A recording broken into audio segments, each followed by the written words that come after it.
He probably was expecting Abel to get up later and come back, but he saw that there was a change in the constitution, in the physiological constitution of Abel. Somehow, he wasn't breathing again. Somehow, he was heavier than before. Somehow, he was just completely relaxed and and he knew that he had done something. He had crossed the line. He had gone beyond, but he still didn't know the gravity of what he had done until God came. You know, God did not rush out to go and confront Cain, just like he didn't rush out to go and confront Adam and Eve when they ate of the forbidden tree. He waited and then asked Cain. This time he didn't bother about about Adam and Eve. He now called Cain directly. The Lord asked Cain, verse 9. Cain. He looks around. Yes, that's my name. Cain. Oh, that's not my dad. That's not my mom. That must be God. This voice that is sounding so all invasive. This voice that is sounding from all the sides, as if it's calling from above. Yes, Lord. And God said, Cain, where is Abel, your brother? Where is Abel, your brother? Because you see, that voice had warned him before. That voice was there to say, why are you angry? So he recognized the voice. Why are you angry? Why do you look so dejected? It was the same voice that was now asking him, where is Abel, your brother? And Cain said, I don't know. I don't know. Did you appoint me to be my brother's keeper? Am I supposed to be his babysitter or what? Anytime you see people jumping on the defensive when they have not been accused, just an innocent question, just a simple question, and he was already on the defensive. Does that happen in the church sometime? Between brothers, between deacons, between elders at the church board, youth council, women ministries? You ask a simple question and somebody flies off on the defensive and is ready to attack. That is the work of conscience. That is the work of conscience. But you know, that's not all bad news. When your conscience is still at work, what that means is that the Holy Spirit has not left you. That means that the Holy Spirit is the only one that can speak to your conscience and let you and make you feel, make you know that something is wrong here. The sin against the Holy Spirit is when the Holy Spirit has withdrawn from you, like it withdrew from Saul. And then at that point in time, anything goes. Conscience is dead. Nothing matters anymore. As long as you are still feeling a pinch of conscience, your conscience is still thinking you, it's still pulling you. That means you are not beyond help. And that is the time to recalibrate your thinking. It is the time to reflect, to think again. If you are not able to get anybody to advise you, it is the time for introspection, which means inside of you. Introspection, you are inspecting by yourself, inside of yourself. Where are you? Instead of arguing with God, instead of lawyering up. You know, here in America, and maybe in some other parts of the civilized world, where the rule of law still matters, the moment they ask a question from somebody. I says, I need to speak to, I need my lawyer. You know, that person knows something that they would not like to say without the advice of a lawyer by itself. It may not be the proof of guilt, but it's a very strong indicator that they know that something happened that should not have happened. I need to speak to my lawyer. Here, Cain appointed himself as his own lawyer before God. Question, where is your brother Abel?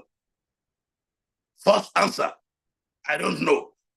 Follow-up answer, am I my brother's keeper? Am I his guardian?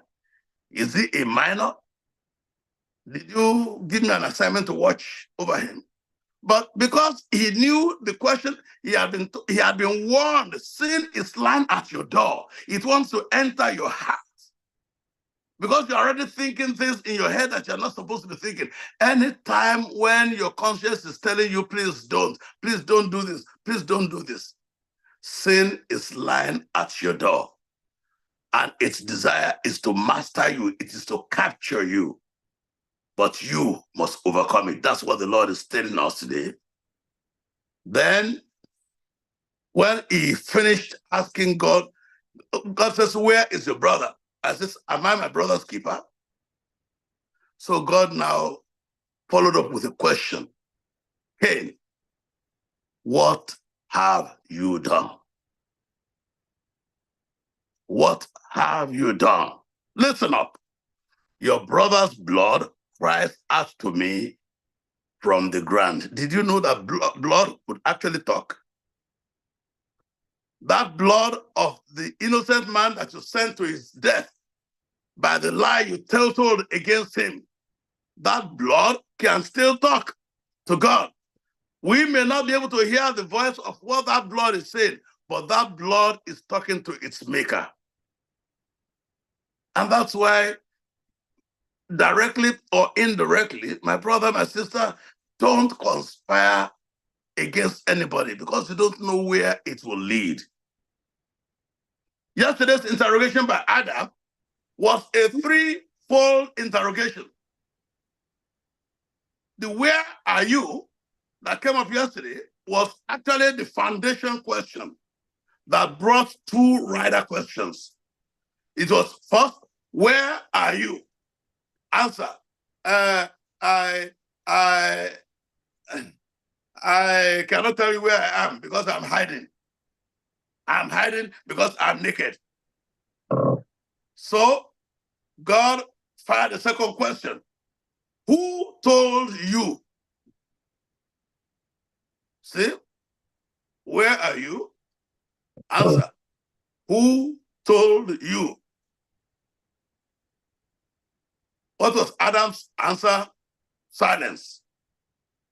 He didn't say anything. There was no response. So God fired up the third question. Have you eaten? Because the only way I put just two of you in the garden. You, Adam, and you, Eve. There were only two of you that I made with my own hands and put in the garden. So who could have told you, because I did not tell you, who could have told you that you are naked? The only thing that would tell you that you are naked is because you have disobeyed.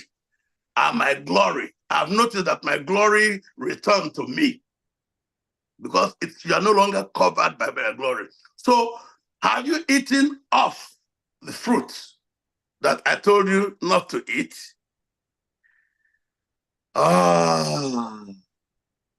Then Adam threw his wife Eve. That was the very first problem that they had in the garden. The first temptation that they have had.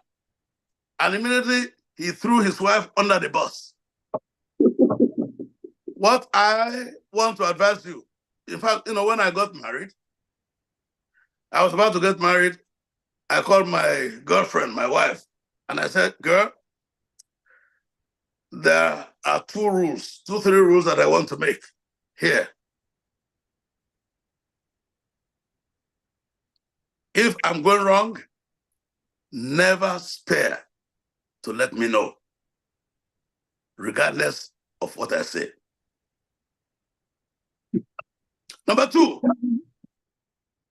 if you see me doing something wrong, never join me, regardless of what the cost is. Never join me. If I'm in a quarrel or disagreement with somebody, number three, don't put your mouth. Don't think you have to come to the aid of your husband. At least let there be the possibility of a peacemaker who would have credibility.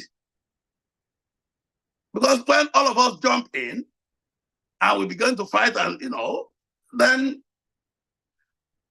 here, Adam and Eve had lost all credibility. There was nobody that could save anybody. Both of them had jumped head in. Both of them have jumped head in. I know that in most families, the husband says, look, I'm fighting with somebody. You could not even back me up. You are keeping quiet, or you are taking their side. It's because you don't understand. Let at least people be able to see your family and know that there's at least at one point. I had a very, very, very serious position, and I even came to the point I had to sit my family down. Now I have my children. Anytime you hear people talking about, in fact, that man is a very wicked man. That man is a thief. Makinde is a thief. He has stolen the money of the whole university. Blah, blah, blah, blah. If you hear them talking, never jump to my defense. Why would we not talk? You don't understand. Never at any point in time jump to my defense and say, okay, do you want to explain to us why would we just keep quiet? Okay, they said Makinde is a thief. Okay? Somebody said it on the right, another one said it on the left. The people who said Makinde is a thief,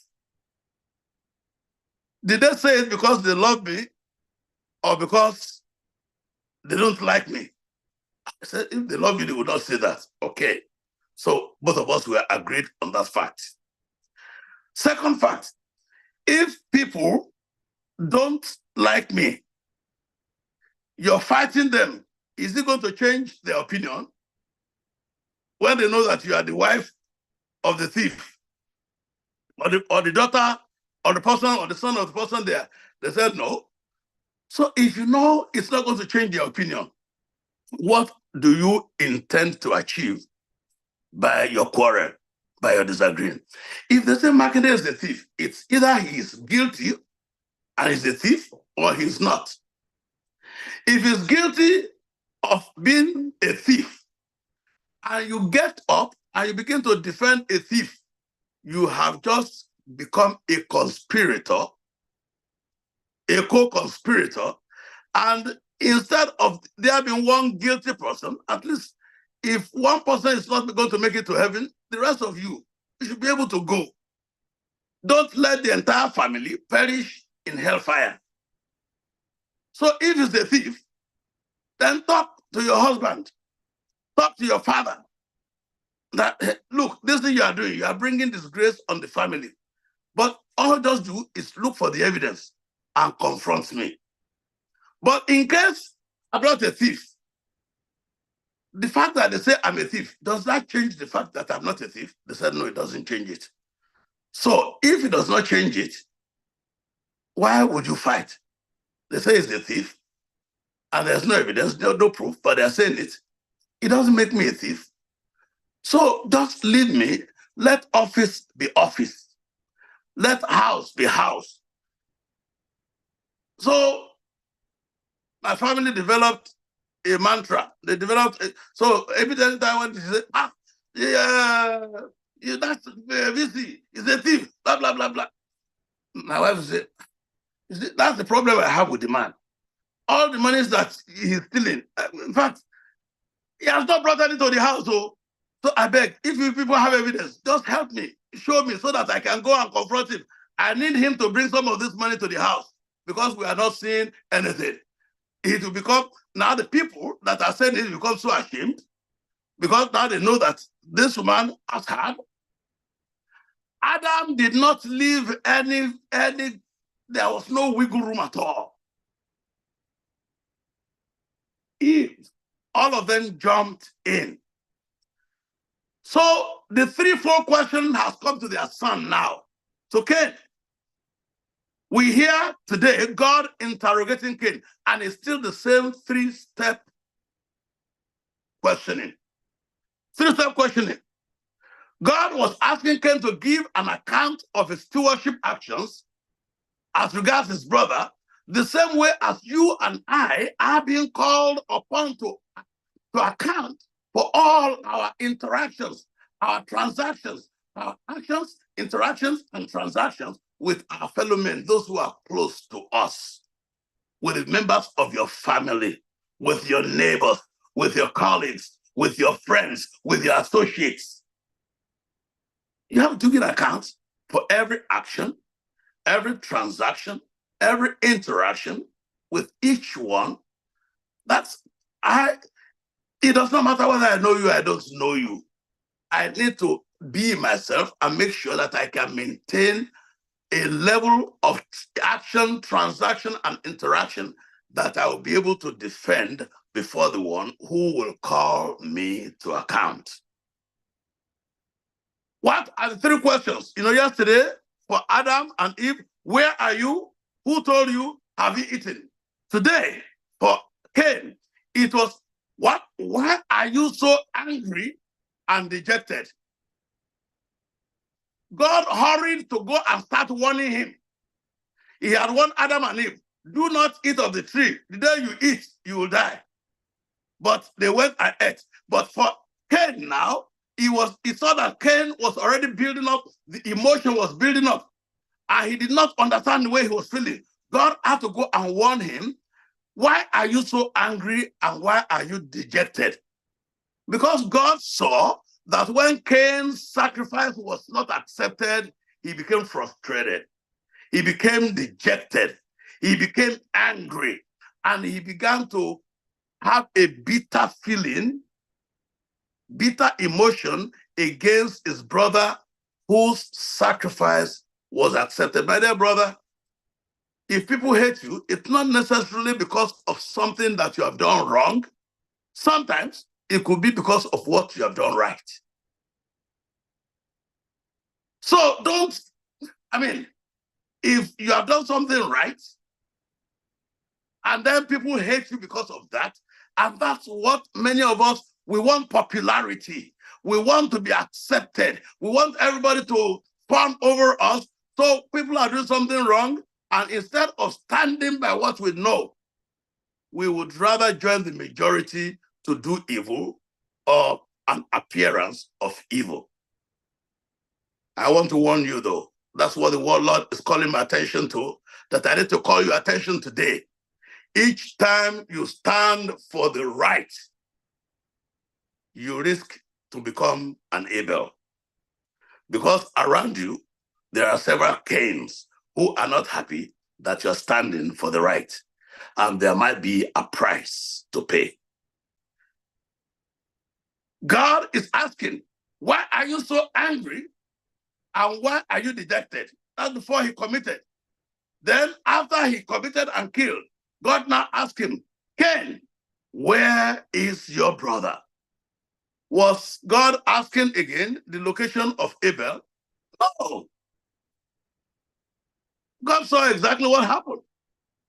The Spirit of God was there. Holy Spirit is all over the place.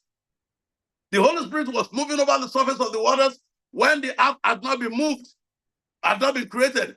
And after the earth was created, of course, the Holy Spirit was not withdrawn. The Holy Spirit is still there over the whole earth. And because the Holy Spirit is there, God will not force you to obey him. The Holy Spirit was there, angels were there, but they did not force Adam and Eve not to eat of the forbidden fruit. The Holy Spirit did not force Cain not to be able to kill Abel, because we are people made of a free will. We can decide what we want to do, and we can do it, but after doing it, we have to accept responsibility. We have to be accountable for whatever we have done. The problem today, where there is murder, where there is stealing, where there's all kinds of evil, is because after people do, they don't want to be held accountable for what they have done. That's all the cause. That's all the reason behind murder, behind all kinds of evil, is because we don't. When God asks, where is your brother? God is not asking a question of location. He's asking a question of responsibility. Where is your brother? And the third question to Cain, after Cain began to lawyer up, what have you done? Do you realize the gravity of what you've done? You know, it's so equally remarkable that with God's call to Cain to deeply reflect on the cause of his dejection, on the cause of his depression, he also gave him a word of caution so that he would not yield to the temptation. But Cain blatantly trivialized, ignored, and trashed God's caution. God is talking to us, is cautioning us about something that we plan to do.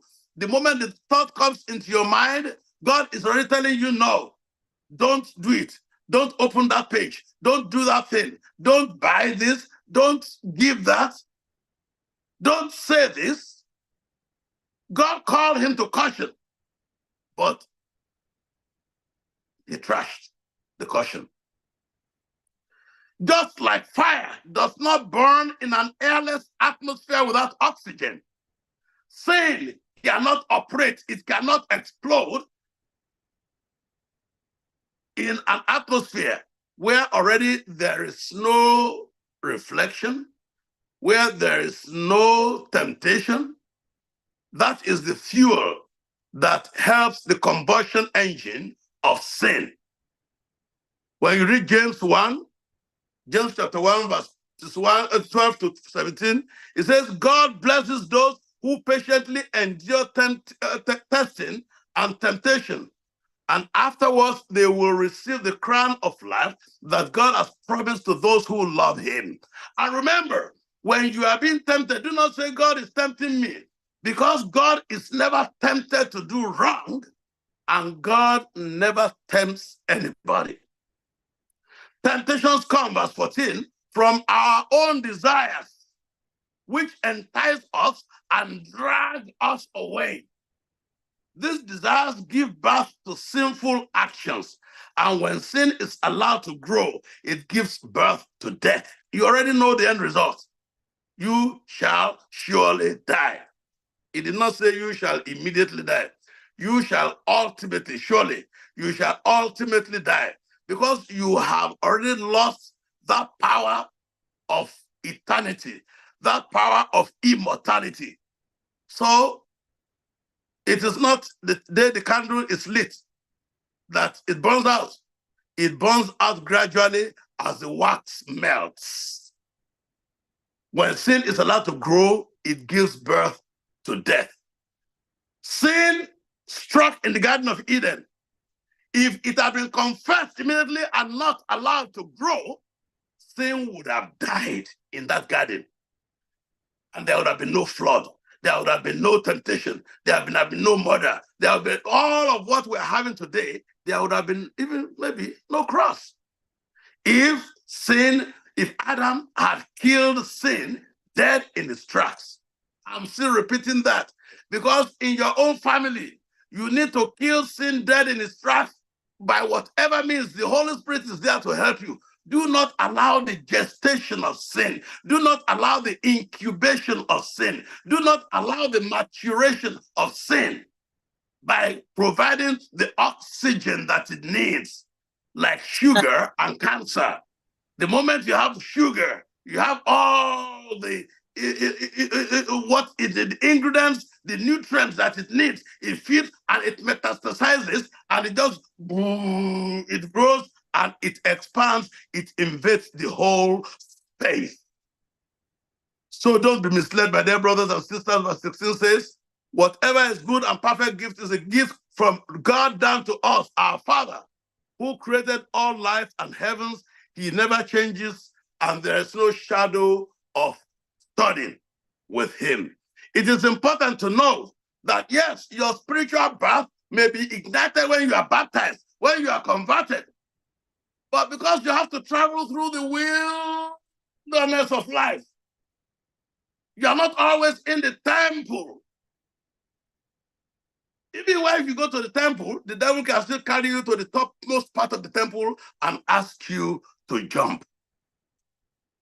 Anytime you find yourself, you are angry at something, you are angry at somebody, that is the time to begin to be careful. Anytime you begin to feel a tint of jealousy because somebody succeeded where you have not, oh my goodness, because somebody made it through when you have not, oh, because you begin to compare yourself. Why are you comparing yourself with those who are doing better than you? Have you looked down to see the millions that are not even where you are? Have you? Have you considered the millions who are still who are praying? Some people who are in this country, in America, in Europe, you know, they're complaining about this and complaining about that. You always have an option of jumping on the plane and going back home, if you are so sure that God has not been good to you. Because at home, there are people who are fasting day and night, waiting for a date to get an interview, for visa to come in here. We need to appreciate what we have, you and I. If you cannot appreciate the goodness of God in your life, even if it multiplied to eternity, you would never appreciate it. I am thankful to God. Yeah, I am not yet where I hope to be. I'm not yet where I need to be. But thank God, I am not where I used to be. Amen. Amen. And that's how you need to begin to recognize God's goodness, to appreciate. When the Bible said, where is your brother? Where is your sister? You know, it not necessarily mean that your brothers don't have to be perfect. Your sister is not necessarily the best in the world. Maybe they are mean to you sometimes. Yes. Hey, what are you expecting? You are mean to the people around you. Your brother is not perfect. And thank God, your wife is not perfect. Because if that woman were perfect, you will not be able to live with her. Thank God, your husband is not perfect. If you are living, if your husband were to be an angel, you will be the one apologizing every day because you will be the only one that will be wrong and wrong and wrong. At least, thank God, you know, you can be right sometimes, give and take. But if some of the times, the people that we have the greatest beef with are the people who are close to us. Who was Rachel's greatest enemy in the house of Jacob? It was Leah, her sister. Rachel was one that Jacob found and wanted to marry. Leah was one that the father pushed in deceptively. So even inside the family, there are problems. Forget that this is the family that God chose. Forget that this is the family that God chose. There are problems in the family. Who was it that raped Absalom's sister, Tamar? Was it not Amnon? His Amnon brother. Who was it that advised Amnon on how to rape Tamar? It was Jonadab, Shimeah's brother. I mean, Shimeah was David's second brother. You know, the first brother was Eliab, second was Abinadab, the third brother was Shimea. Jonadab, Shimea's son, was the one that went and taught Amnon how to rape Tamar inside the same family. My brother. Oh, families are never perfect. No, families are never perfect. You have them in there for a purpose. If you are the one that is good, God planted you there so that you can help them to improve, not to begin to buga over them, to shakara them as if, no. If you are the one that is strong, God put you there so that you can help them to rise.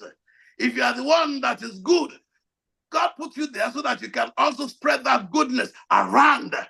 Amen. So that you can begin to talk down on them and behave as if God was not their creator. Families are made by God. When he said it's not good that man should be alone, who was it that cheated Esau of his birthright? Was it the Philistines? No. Was it the Edomites?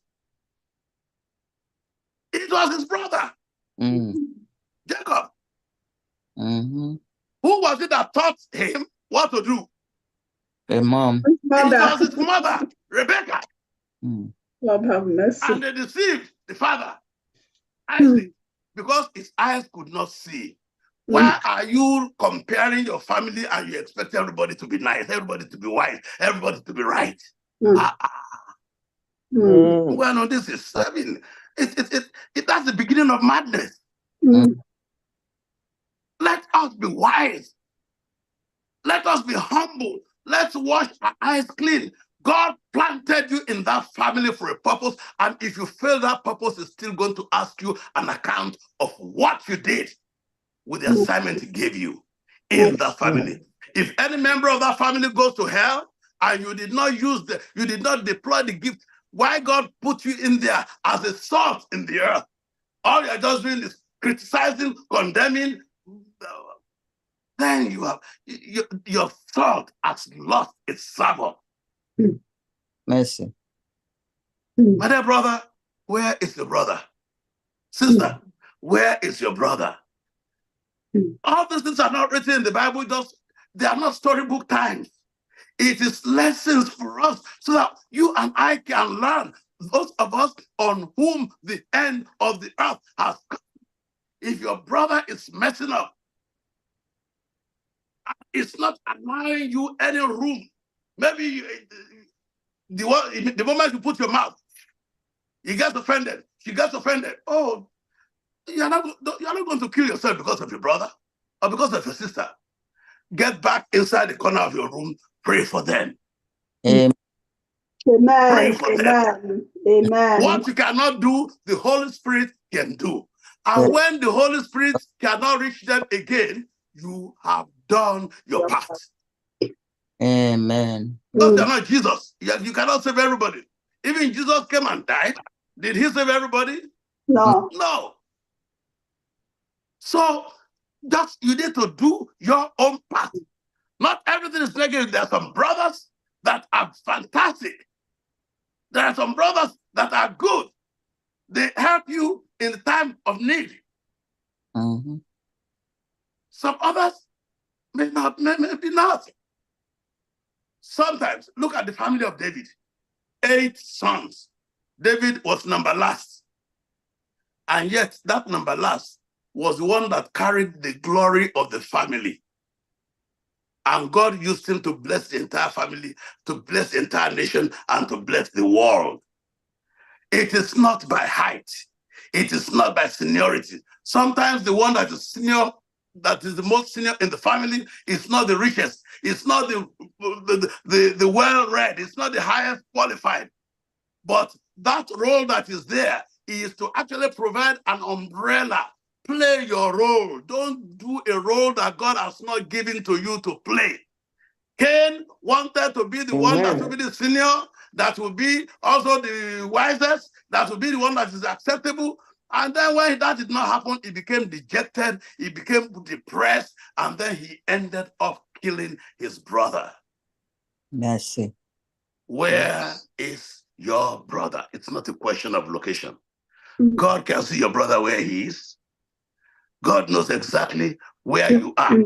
He has your GPS address, your locational address, as to go from one place to the other. As a matter of fact, God has your anticipatory address, which means where you are going. That is the only way Jesus could go and wait for that woman at the well in Sychar. Amen. The woman was coming to the well. Jesus was already there, waiting for her. And when she came to get the water, Jesus engaged with her. Jesus was already waiting for, he knows Zacchaeus went and climbed over on the tree. Jesus was far away when Zacchaeus went and climbed over the tree. When Jesus got under the tree, he stopped and he looked up and he said, Zacchaeus, come down. He did not ask who is up there. He called him by name. Jesus knows where you are at any material time. You cannot hide from Jesus. So where are you? It's not a question of location. It's a question of your situation. What is the situation of your heart? What is the situation of your heart? Where is your heart situated? In what direction is your heart traveling? Is it traveling in the direction that God has ordained, or is it going back on the reverse? You know, in Babcock University, when we were trying to get all the teams, build all the institutional tribunes and everything, we wrote the anthem that says, Hail Babcock, God's own university, built on the power of his word, knowledge and truth, service to God and man, building a future for the youth. Then we said holistic education. This is part of holistic education. The vision is still aflame. Mental, physical, social, spiritual. What is it? So today, when God asks you, where is your brother? He's asking for the holistic person. Holistic, the total person. Mental, physical, social, spiritual. God is asking you, what is the mental locations, the situation of your brother? What is the intellectual? How are you able to care for the mental and the intellectual location of your brother? That's why in 2 Timothy 1, verse 7, it says, God has not given us a spirit of fear. He has not given us a spirit of fear, but spirit of power, of love, and of a sound mind. How am I to engage with my brother? No fear, but faith. Power, not weakness. Love, not hatred. Sound mind, not madness. That's what you and I, that is the heritage that we have from God. Where is your brother in terms of health and physical welfare? Dear friend, 3 John 1, 2-8, it says, I want you to be in health even as your spirit is prospering. You need to do everything that will bring the health and the strength, welfare out in people in your family around you. There is a sister here who's telling me things, telling me exactly how I can be better, this plant, this natural remedy, and things like that. Don't just talk to me about Jesus, Jesus, Jesus. Talk to me about some things, how I can improve my health. Share with each other. It's not just a question of pharmaceutical product, just chopping medication. We need to be able to apply and advise each other on a healthy, holistic, natural lifestyle. Where is your brother in terms of faith and spiritual welfare?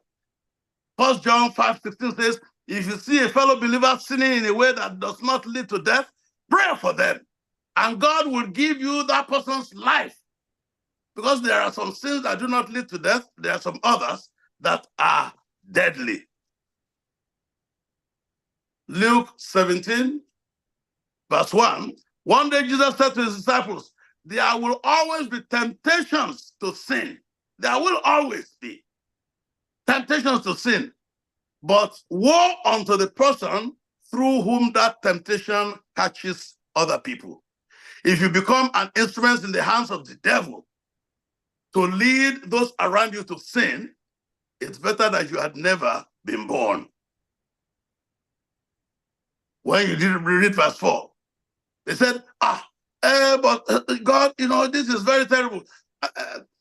How many times do I have to forgive my brother? Because my brother, you don't know the kind of brother I have. That's my brother. He's a lunatic. What he does, how many times do I have to forgive him? And Jesus said in verse 4, even if he wrongs you 70 times, 7 times a day, 70 times, 7 times a day, how many is that? 490. If your brother offends you 490 times a day, I still don't know any brother who has succeeded in doing that. 490 times a day. That is how many hours in the day? 24 hours in the day. So if you have, it's like he would have to offend you 20 times every hour. How many brothers? 20 times every hour. It means he will be offending you every 3 minutes. Every 3 minutes, you go and do something wrong again. Every 3 minutes. Jesus says, in other words, don't begin to count the number of times he has offended you. You will do nothing else. That's why when he says, where is your brother? It's actually your own testimony. Matthew 7, verse 3 says, you want to be correcting your brother. You want to go and convert your brother. Don't worry about converting your brother until you yourself you are converted. Why worry about a speck in your brother's eye when you have a whole log inside your own eye? Do not nurse hatred in your heart for any of your relatives. Leviticus 19:17. Leviticus 19:17. Do not nurse hatred in your heart for any of your relations. Confront them directly so that you will not be held guilty of their sins. My dear brothers and sisters, tonight, darkness came, God brought light. Let there be light. Amen. There was chaos. He brought Amen. order. There was emptiness. He created and brought fullness. Nothing could stand in God's way of bringing creation to being. And I want to pray with you tonight, even as we go, that in your household, in your workplace, in your business, wherever you find yourselves in your community, that God himself will dwell with you. Amen. That Amen. when the temptations are arising, you will hear his voice that saying, anger is about to invade you. Jealousy is about to overcome you. Greed, fear is about to enter into you. But you must overcome it because sin is lying at your door. That is what we need to do. When God is warning us, I want to pray that we will hear and that we will get that courage so that when he's asking us, where is your brother? You and I will have the courage to be able to say, yes, my brother is here with me, because Amen. we would not have killed him by passion of anger or envy or greed or jealousy or fear. Father in heaven, Amen. tonight we have come again. Lord, you know Yes, we're so Lord. weak. We're so weak. We can't even do all of these things. If you leave us to our own, Lord, we are lost.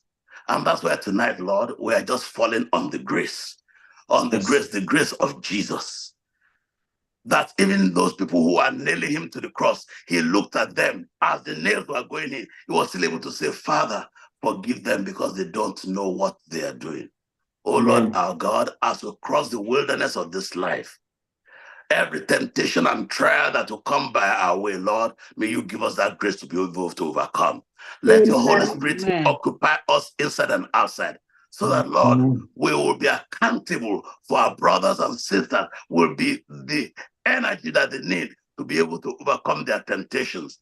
And together, we will march into the kingdom. Thank you, Lord, because you're good. Amen. In Jesus' name we have prayed. Amen. Amen. Amen. Amen. Amen. Amen. Amen. Amen. Thank you, Pastor. Thank you for those wonderful words. Where is your brother? Where is your sister? May the Lord bless us as we ruminate on those amazing words. Amen. Amen. Amen. The next segment, next portion of our program would be testimonies and prayer requests. Prayer requests and testimonies. And our sister Rose or Gaga will be taking us to the